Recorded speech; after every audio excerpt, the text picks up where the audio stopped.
So hi guys, it's me, Shari again. So before I start, thank you for clicking my video.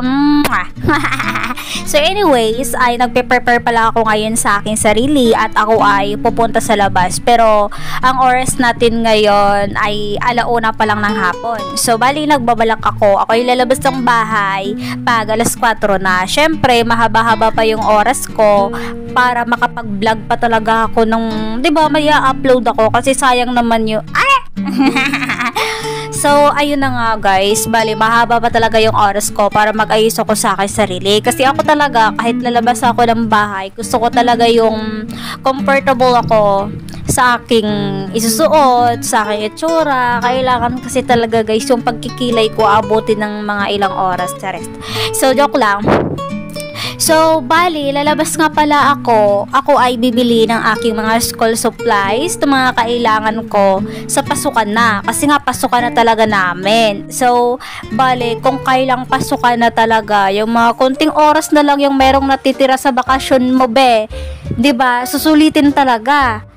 Ayun, pag talagang Monday lang, alam mo yung Monday na, saka ka manginginig, wala ka pa palang mga ballpen, be. Wala ka pa palang mga index card, wala ka pa palang mga yellow pad, wala pa akong bag, oh my god. So, bali ngayon pa lang ako nagbabalak na bibili at bibili nga pala ako dito lang ako bibili sa pinakamalapit na mall, dito sa May Cavite. Dito nga sa amin, syempre, dito sa may Portal Mall at meron ditong Pandayan kasi napakalayo naman dito ng National Bookstore namin dito sis. Pupunta pa talaga ng SM. Dito na lang ako magtatsaga muna sa may Pandayan. Actually, parang product din naman kasi talaga siya ng SM kasi napaka legit.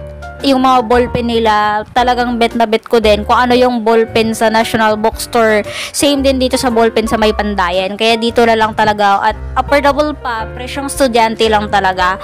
As a student college naman, yung need ko lang ay index card at yellow pad and ballpen. Anyway, black at red, sign pen, yun lang. Minsan nga, isa lang yung book ko, isa lang yung notebook ko. Hindi naman kailangan talaga yung ilista mo yung lahat. Kasi, nabubulol ako sa pagtatagalog sis. Kasi dito kasi sa loob ng bahay, talagang nag-iilonggo kami. Tapos pang nagbo-voice over ako, minsan English, minsan Tagalog.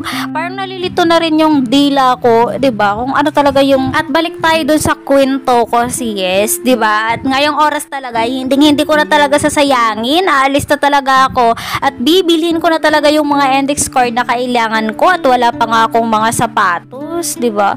At wala din ako uniform na wala pa yung ID ko.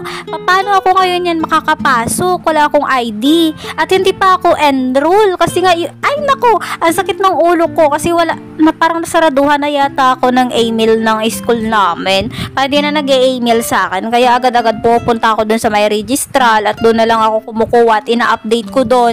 Enroll ba talaga ako? Hindi. Mamaya bibili ako ng mga index card ko, mga bag at sapatos ko. Hindi pala ako enroll sis. Diba? Tambay tayo. Abay, wag ko na problemahin yan. Hindi ko na problema yan kung enroll ako o hindi. Basta, aalis na ako. Bye!